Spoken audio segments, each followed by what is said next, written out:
I always knew when a seizure was coming. The metallic taste in my mouth, the way colors seemed too bright, and that feeling of déjà vu that washed over me like a wave. But lately, I'd grown more afraid of my mother's reaction and the seizures themselves. My name is Rachel, and I was diagnosed with epilepsy at 16. That's when everything changed, not because of the condition, but because of my mother's obsession with proving I was faking it. She's doing this for attention, Mom would tell anyone who would listen. Ever since her father left, she's been pulling these stunts.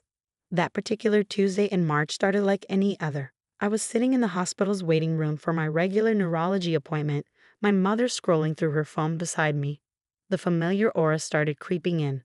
That warning signal that told me I had minutes, maybe seconds. "Mom," I whispered, my voice already feeling distant. "It's happening." She didn't even look up. "Of course it is. Right here in the hospital where everyone can see. How convenient." The fluorescent lights above began to pulse and swim. I gripped the armrests of my chair, trying to ground myself. "Please, help." "Rachel, enough." She grabbed my arm, her nails digging into my skin. "You're embarrassing me." That's the last thing I clearly remember before the seizure took hold. What happened next, I would later see on the security footage that changed everything. According to the witnesses and video, I slid from the chair as the convulsions began. Instead of helping me or calling for assistance, my mother yanked me up by my arm, screaming that I was putting on a show. "Get up." Her voice sounded like it was coming through water. I'm sick of this attention-seeking behavior. Through the fog of the seizure, I felt myself being dragged. My head hit something. Later I'd learn it was the corner of a coffee table. Blood began pooling on the waiting room floor. A nurse saw what was happening and rushed over. "Ma'am, stop. She's having a grand mal seizure." "She's faking it," Mom insisted, still trying to force me to stand. "She does this all the time. She just wants people to feel sorry for her." What my mother didn't know was that the hospital had recently installed a new security system with high-definition cameras and audio recording. Every second of her actions was being captured in crystal clear quality. Dr. Martinez, my neurologist, heard the commotion and came running. "Get a gurney," she shouted, dropping to her knees beside me. "And call security." I drifted in and out of consciousness as they stabilized me. Through the haze, I heard my mother's voice getting more shrill, more defensive. "This is ridiculous. I'm her mother. I know when she's faking. She's been doing this since her father walked out. It's all for attention." "Mrs. Walker," Dr. Martinez's voice was steel cold. "Your daughter has a serious head injury and is in the middle of a documented seizure. Step back, or I will have security remove you. You can't keep me from my daughter. I'm the only one who knows what she's really doing." That's when Dr. Martinez said the words that would change everything. "Actually, we have everything we need to know right here on camera, and I'm legally obligated to report what I've just witnessed." The next few hours were a blur of tests, stitches, and quiet conversations just out of my earshot. When I fully regained consciousness, my mother was gone, and a social worker sat beside my bed instead. "Rachel," she said gently, "we need to talk about what happened today, and about what's been happening at home."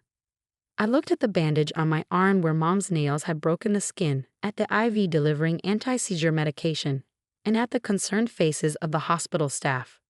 For the first time in years, I felt safe enough to tell the truth. "It's been going on since the diagnosis," I started, my voice barely a whisper. "She doesn't believe me. She says I'm making it up for attention. Sometimes she does things to prove I'm faking." The social worker nodded, taking notes. "The security footage shows what happened today, but we need to know about the other incidents. Are you ready to tell us?" I took a deep breath, feeling the weight of years of disbelief and abuse pressing down on me. "Yes," I said. "I think it's time everyone knew the truth." The hospital room felt smaller as I began sharing my story. The social worker, Ms. Collins, recorded everything while Dr. Martinez reviewed my medical history on her tablet. The first time she tested me, I said, my hands twisting in the hospital blanket, was 3 months after my diagnosis. She secretly replaced my anticonvulsant medication with sugar pills. Said if I had a seizure, it would prove I was faking because I didn't know they weren't real meds. Dr. Martinez's head snapped up. "That explains the unexplained spike in seizure activity last year." I nodded. "I had 3 grand mal seizures that week. When I came to, she'd be standing over me, asking if I was done with the performance. Once, I dislocated my shoulder during a fall. She waited 2 hours before taking me to the ER, saying I needed to think about what I'd done. Miss Collins's pen moved rapidly across her notepad. Did anyone else in your family know about this? My Aunt Sarah tried to help, I said, blinking back tears. She saw Mom hiding my medication once and threatened to report her. The next day, Mom told everyone Aunt Sarah had a drinking problem and couldn't be trusted. Nobody's heard from her since. The door opened and a police detective entered, carrying a laptop. Rachel, I'm Detective Morrison. We've reviewed the security footage from today, but we found something else concerning. Your mother tried to access your room about an hour ago. The cameras caught her attempting to remove something from her purse before security stopped her. He turned the laptop toward me, showing the footage. There was my mother, trying to slip past the nurse's station, her hand clutching something in her designer bag. That's her proof kit, I said quietly. Her what? Dr. Martinez asked. She carries things to test me during seizures. Ammonia capsules, pins, sometimes ice water. Says if I react, I'm faking it. I pulled up my sleeve, revealing small circular burns. She used to press cigarettes against my arm during episodes, saying a real seizure wouldn't make me flinch. The room fell silent. Detective Morrison closed his laptop slowly, his jaw tight. Rachel, he said, we've contacted your father in Colorado. He's flying in tonight. I hadn't seen my dad in 3 years. After the divorce, Mom had convinced everyone he was abusive, that he couldn't be trusted around me. Like everything else, it had been a lie. Your mother told the staff he lost his parental rights, Dr. Martinez said. We've confirmed that's false. She forged documents to keep him away. A knock at the door made us all turn.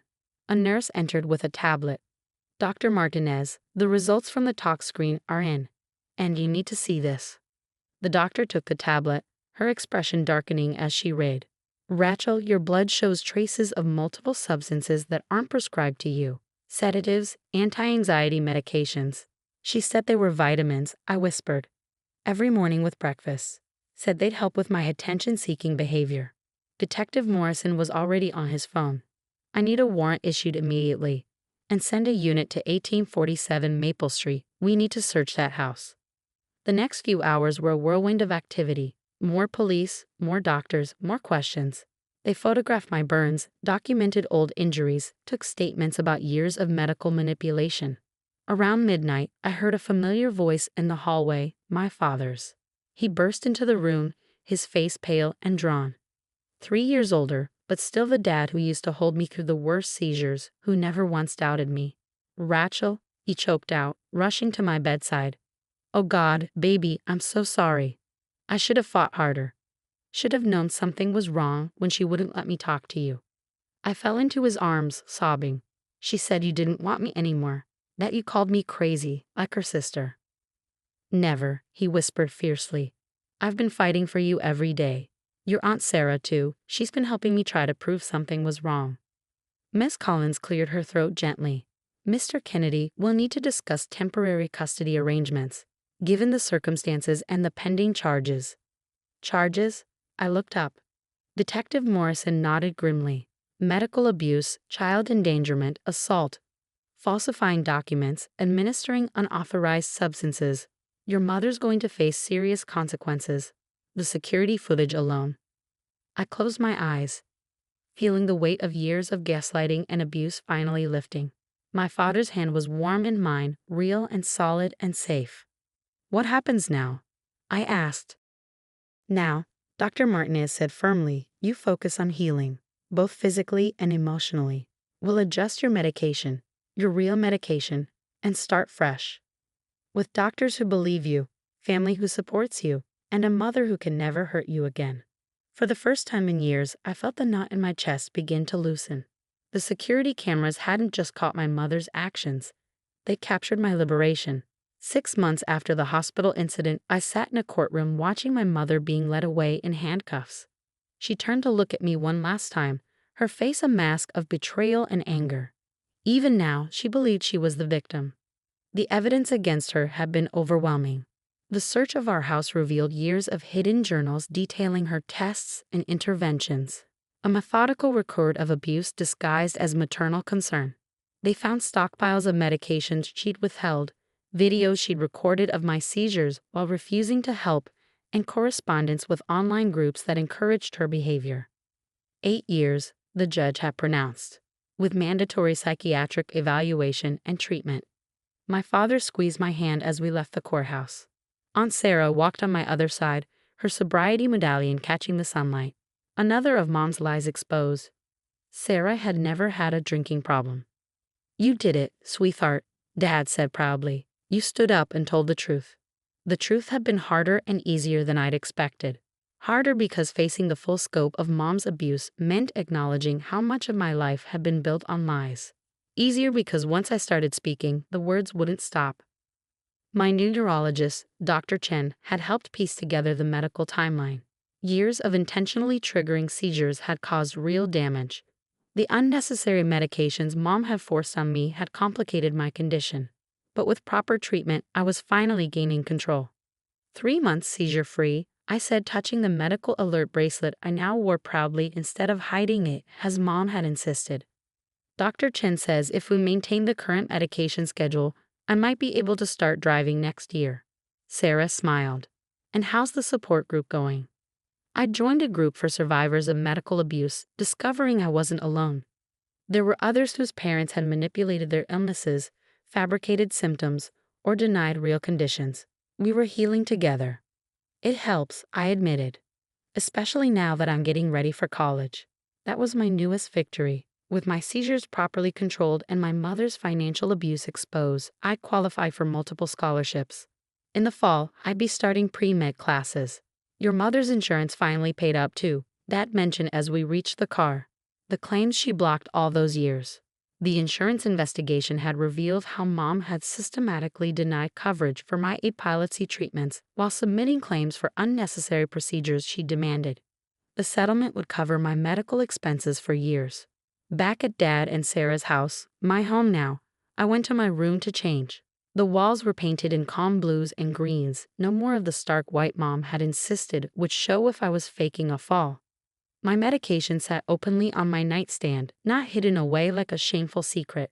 My phone buzzed with messages from the support group. "Saw the news about your mom's sentencing. Proud of you, warrior. You did it. Freedom feels amazing, doesn't it? Starting college and putting your abuser away. You're my hero." I smiled, remembering how Mom used to check my phone, deleting any messages that mentioned my condition. Now I had a whole network of supporters, friends who understood both the trauma and the triumph. Sarah knocked on my door. "Feel like celebrating? Your dad's grilling, and I made the epilepsy-friendly chocolate cake you love. No more of Mom's special food that left me dizzy and confused.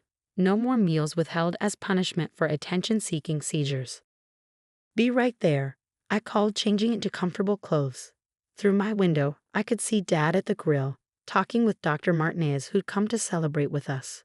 She'd been instrumental in building the case against Mom, testifying about the hospital incident and years of medical inconsistencies.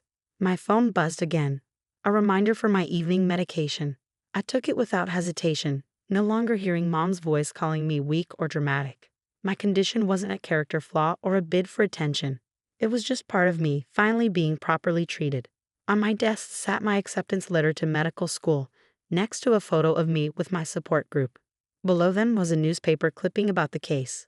"Mother sentenced in medical abuse case. Hospital cameras reveal years of torment." The security cameras had caught one day of abuse, but they'd exposed years of truth. They'd shown the world what I'd been trying to tell them all along. More importantly, they'd shown me that I deserved to be believed, to be treated, to be safe.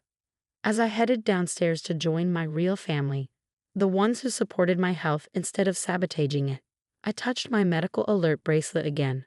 Mom had called my epilepsy fake, but she was the only fake thing in my life. And now, finally, that part of my story was over. The sound of laughter drifted up from the backyard. My new life was waiting, and for the first time, I wasn't afraid to live it.